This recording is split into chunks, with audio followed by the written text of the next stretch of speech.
Hey everybody, welcome back to this episode of the Betting Leaderboard. I'm your host MMAce. We are post UFC 300, which was a great event in my opinion, stacked from top to bottom and plenty of excitement along the way. I had planned on doing a video spectacular because of such an event, but I just can't do it. We're going to have to call this one season finale. And we're going to basically just go through the fights, tally up the results for the guys, and then see what the final positions are. I really like doing this, and I really like this format. I think it's interesting to look at multiple picks and then try to make a system from it. I really think we're onto something. But unfortunately, I'm recovering from spinal surgery about a year and a half in. And I thought I had the stamina to at least do this while I try to relearn to walk and all the other things.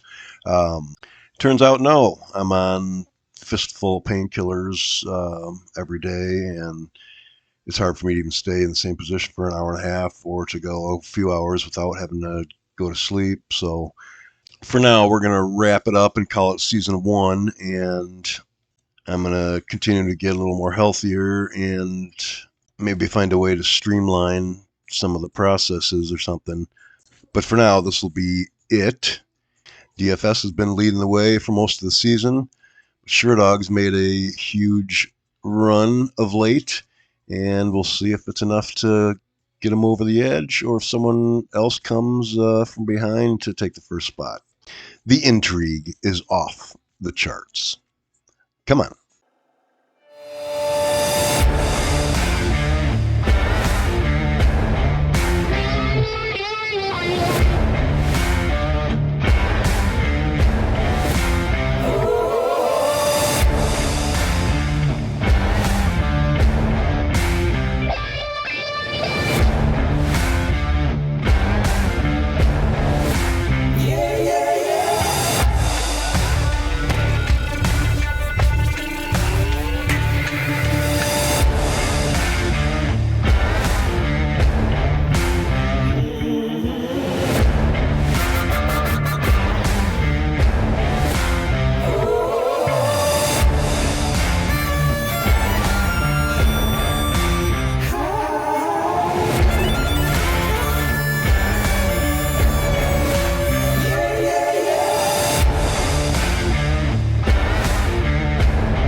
Okay, we refreshed our memory on who the guys picked. Now let's see how that affects their overall totals. And this being the season finale, we're going to find out our final order and our champion. Let's get to it. We're going to start with We Want Picks. They came into the week in 5th place. They went 8-5 to move their overall record to 92-64, a 59% winning percentage. We Want Picks was the only one to miss on Holloway, picking Gaethje, so that was a $250 swing, I believe. They dropped another $108.11 on the week to bring their new total to a minus $1,301.29. I believe that'll lock them in fifth, but we'll make sure here by going through the rest. Next up in fourth place, MMA Experts. They went 9-4 on the week, raising their overall winning record to 94-62, a 60% rate.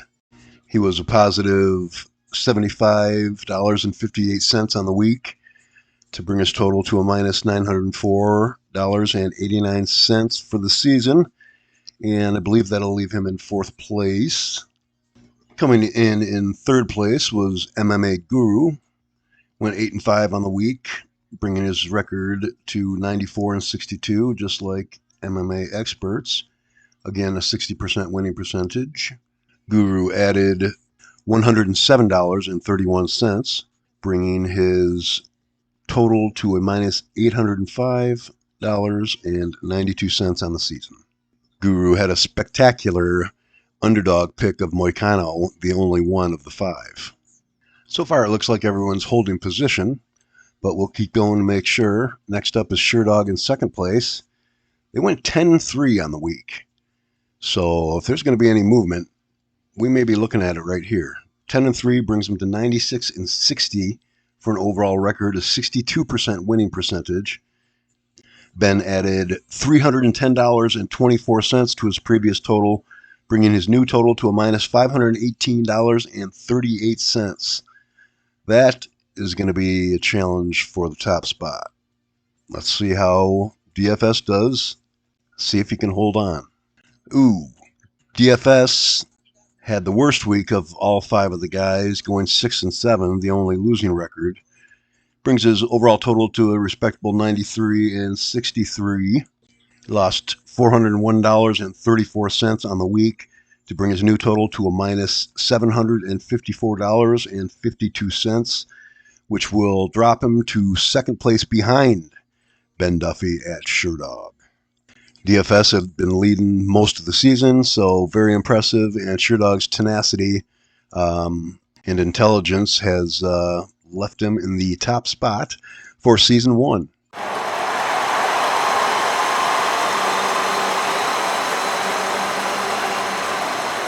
Congratulations, Benjamin Duffy, Sherdog.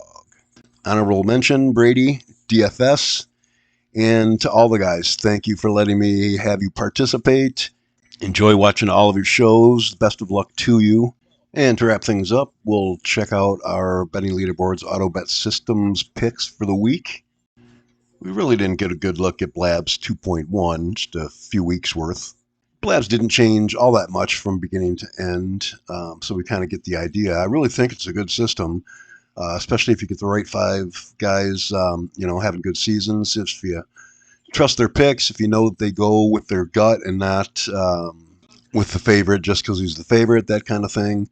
I really think by aggregating their thoughts and, being selective about it, you really can set up a winning system that you don't really have to work too much for other than watching some really entertaining shows. So that's kind of my overall view.